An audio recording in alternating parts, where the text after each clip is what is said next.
When should you do the stool test? So, are you bloated like a balloon no matter what you eat? Do you have a difficulty to pass the stool? Or do you have diarrhea? So, if you look at the Bristol stool test, what the healthy stool should look like.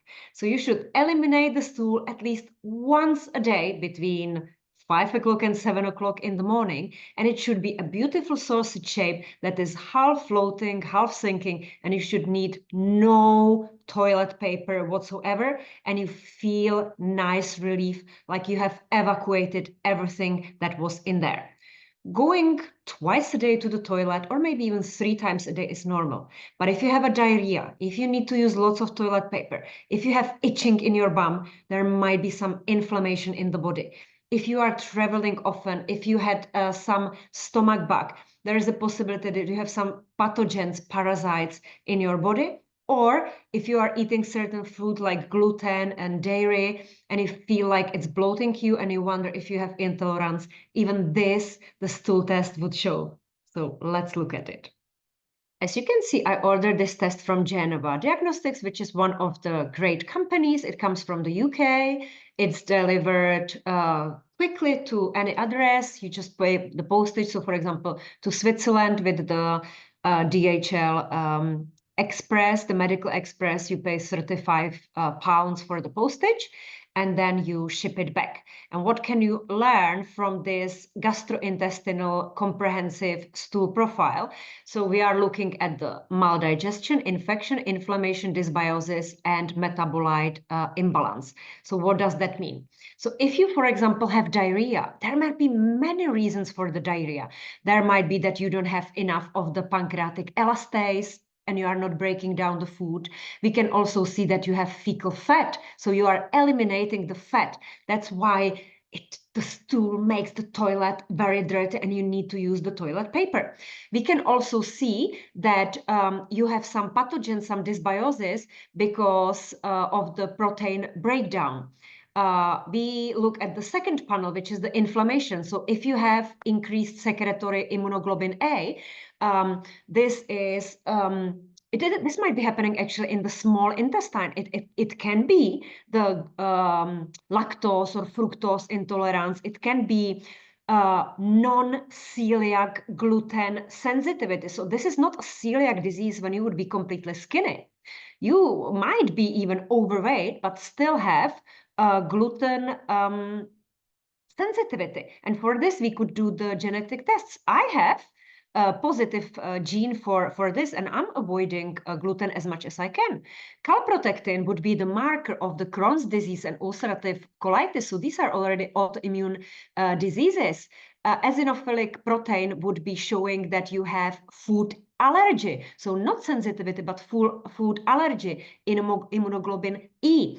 And if you have blood in the stool, you definitely need to go to see a gastroenterologist. Then we are looking at the dysbiosis. So if you have stinky farts, stinky gut, that is methane-producing bacteria in your gut. So we are looking what is the imbalance, and is it the bacteria, the pathogenic bacteria, or the yeast? Then we are also looking at the metabolic imbalance. So are you maybe gaining weight, or are you not able to break down something because you have, for example, high levels of beta-glucuronidase that is produced by some of the pathogenic bacteria? And this is also a risk for a recirculation of the estrogen metabolites back into the portal vein, causing a potential risk of breast cancer. We are looking at the total short-chain fatty acids and the butyrate concentration. So in this example, it was not done because sometimes they make a mistake and then they send you another tubes to do the test once more. And the last one is about parasitic infection. So this is usually, for example, blastocystis hominis, which might be the case of IBS, irritable bowel syndrome, either with constipation or the diarrhea, mostly with diarrhea, or some pathogenic yeast. And here you can see that based on what would be your problem, you would at least know what to do. Of course, at the end of the page, it tells you actually even which antimicrobial herbs would be beneficial for you. And for example, to help with the diarrhea, as boulardii is super helpful. But this is all after the first phase. Remember, in functional medicine, we have remove, replace, repopulate. Actually, we have 5R, but this is the basic that I'm telling you. First, you need to remove what's damaging it. So the pathogens, viruses, bacteria, parasites, then you replace it with the food. So you are starting with, for example, fermented food only after you eliminate the pathogens. And then you replace it with healthy probiotics and prebiotics.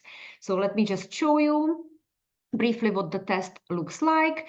So it's showing you, for example, this would be the methane producing bacteria. Here, if there is inflammation, if there is any yeast, it can be candida. You might have white tongue, you might have headaches, migraines, you cannot focus on the work, you have a constant fatigue, you have low B12, B6 and iron, so you have these anemia deficiency that can be all caused by the pathogens.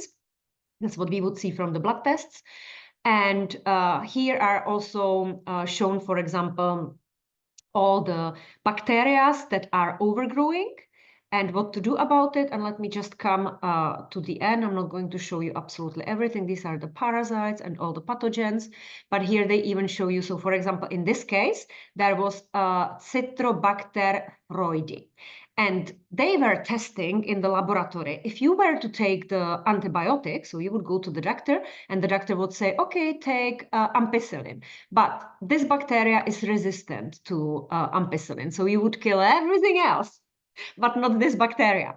So if you would want to go to the doctor, then you would have to say to the doctor, but I already know that this bacteria is sensitive to these antibiotics. But if you prefer natural agents, as you can see in here, then the uva ursi had the highest inhibition.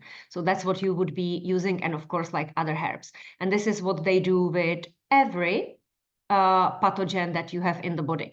I forgot to mention that here you can also add, this is the add-on, you have to pay for it, zonulin. So zonulin is the marker of the leaky gut. You have heard about intestinal permeability when you have holes, basically, if I say it like this, holes in the intestine, and then all the pathogens can cross and trigger your immune system and that get into the bloodstream and into the systemic circulation. So in this case, the zonulin was quite low, but very often when I see high zonulin, I know there is a leaky gut, and then we are doing the protocol for leaky gut.